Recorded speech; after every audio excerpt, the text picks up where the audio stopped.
সকালের জলখাবারে গরম গরম লুচি সাথে ছোলার ডাল পেলে বাঙালির আর কি চাই, স্বর্গীয় স্বাদ যাকে বলে। তারপর এসেছিলো আমার একটা পার্সেল, আমি সেটা আনবক্স করতে বসেছিলাম। এই আনবক্সিংয়ের ভিডিওটা আমি অন্য একদিন তোমাদের সাথে শেয়ার করব। আর দুপুরের লাঞ্চে ছিল কলমি শাক ভাজা, সাথে ছিল ডিমের তরকারি। তারপর সন্ধেবেলায় আমার দুই বন্ধু এসেছিলো আমার বাড়িতে গল্প করার জন্য। তো গল্প করতে করতে হঠাৎ মনে হয় যে শুধু গল্প করলে তো চলবে না, সাথে কিছু খাবারও দরকার।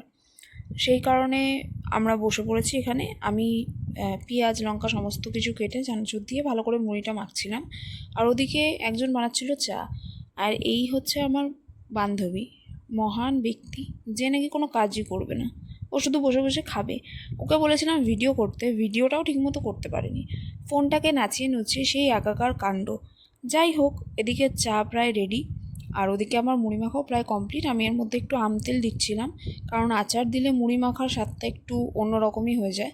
তো আমতেলের সাথে এখানে আরেকটা পাঁচমিশালি আচারও আমি অ্যাড করেছি। করে তারপর ভালো করে মুড়িটাকে মাখিয়ে আমরা তিনজন এক বাটি মুড়ির সাথে চা নিয়ে বসে পড়েছি। তারপর শুরু হয় আমাদের গল্প।